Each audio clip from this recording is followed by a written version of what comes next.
So today we're going to be talking about an individual who's a women's soccer athlete. We're going to be looking about how the media more often portrays her in negative ways than the positive ways.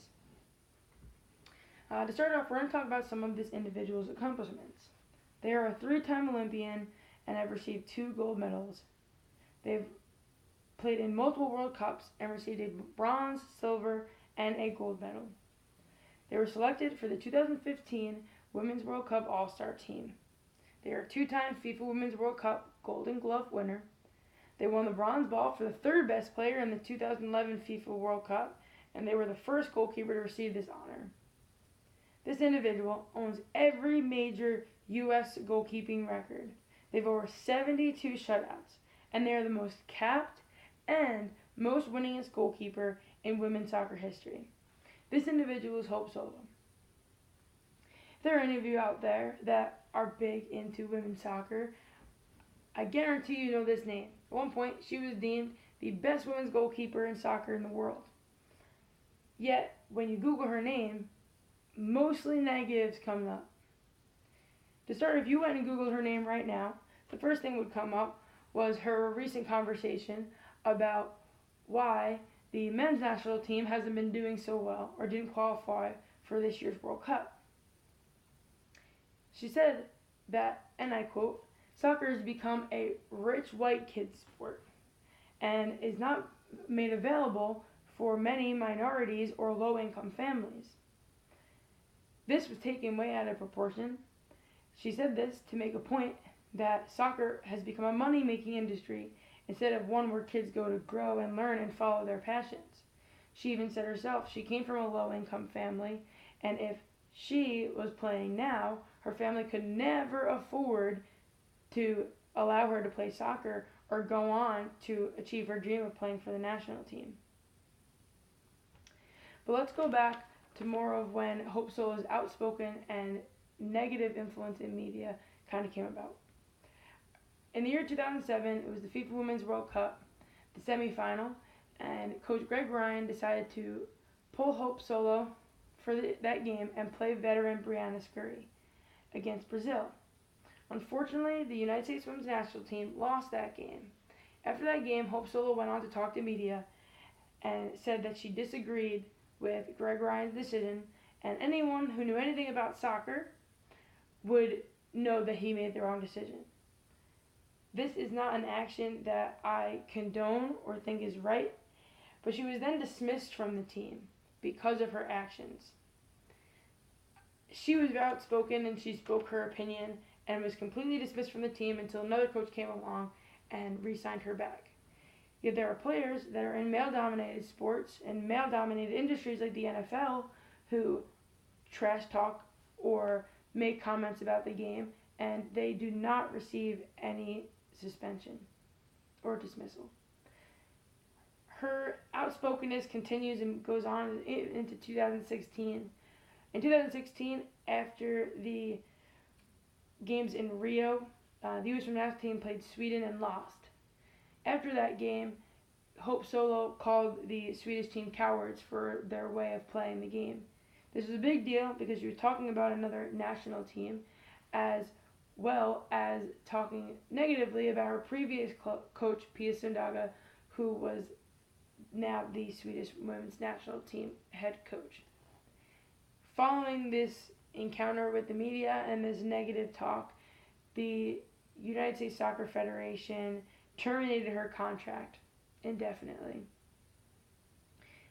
This, of course, again, was not something that was good. She shouldn't have talked bad about another team.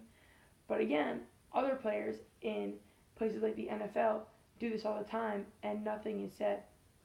For example, Calais Campbell was an individual who went and signed with the Jaguars instead of Denver. Yet some of the Denver players took to Twitter and wrote negative comments saying that he obviously didn't want to win a Super Bowl because he picked the wrong team, went to Jaguars, and they thought negatively about the Jaguars team and their abilities. This is an example of individuals talking negatively about other players, about other teams, yet nothing came of it. There was no suspension, no dismissal. They were not reprimanded at all. Of course, this is not the only thing that Hope Solo has been in trouble for. There have been lots of other instances. Uh, you know, in June of 2014, she was arrested for 2 accounts of domestic violence against her stepsister and her nephew. The charges were later dropped due to the reasoning that her stepsister and her nephew refused to give medical records indicating that they were mentally stable and well before this apparent incident. And also there were inconsistencies in their stories whenever they talked about it, whether in court or to police officers. In this instance, the U.S. women's national team did not reprimand Hope Solo at all until there was a final decision in court. Moving on to some of her other legal issues, in January 2015, Solo was suspended for 30 days, which included 2 games, because her and her husband were in a U.S. women's national soccer team vehicle. Her husband was driving, they were both intoxicated, and her husband received a DUI. Despite the fact that Hope Solo was not driving and she was a passenger, she was still intoxicated, and the U.S. women's national team found her as part of this and as a negative influence to the team and as the team's image, and they gave her 30 days suspension, including 2 games. Of course, it's understandable. She made a mistake. She made the team liable for their actions if anything negative were to happen while driving under the influence.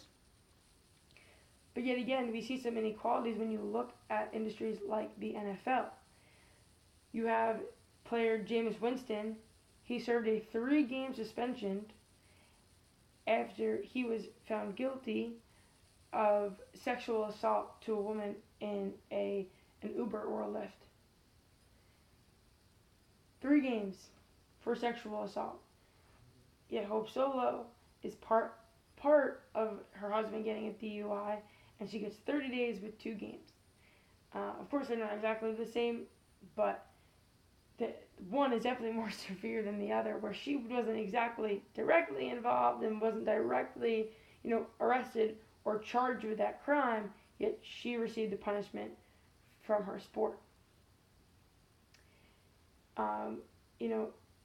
And of course, we kind of go on to, she's perceived very negatively, but there's even some negative things that have happened that, they weren't even spoken about really. For example, she had nude pictures of her leaked all over the internet. When you go to look it up on Google or look any information up, there's no articles that stand up for her, stand up for all the other women that had their pictures sent out. Like we've talked about in some articles, that women are highly sexualized in sport. So now this woman who's a phenomenal athlete, there are private pictures of her get leaked. No one's upset about it. There's no uproar in media. Yet when you look up male athletes' nude photos being leaked, you don't really find any.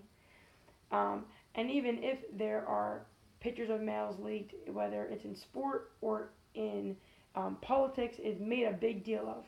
Every article I went to find about Hope Solo and those nude photos being leaked, all it did was give her a comment that she wrote on Facebook.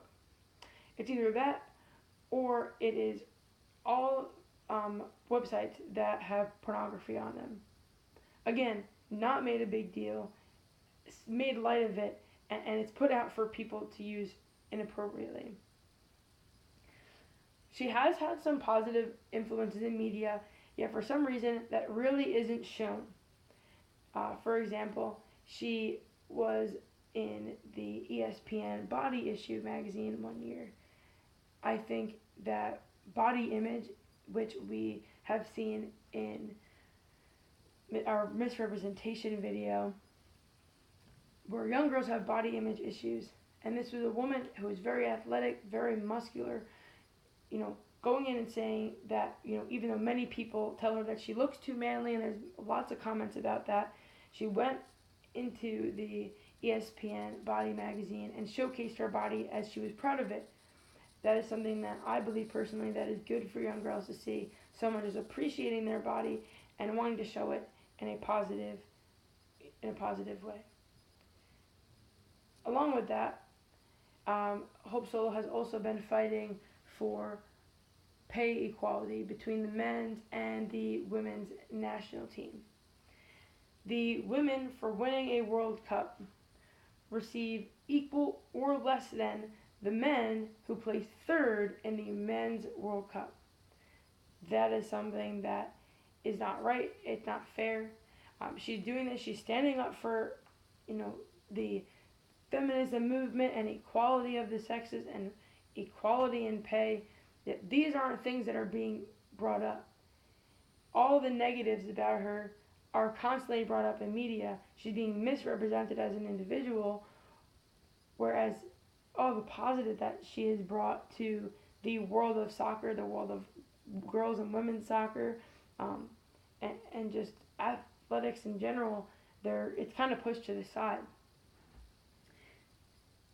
All in all, her actions are not something that anyone would commend or say that are right, but we see examples where other people or other male athletes in male-dominated industries get basically a slap on the wrist compared to our women athletes.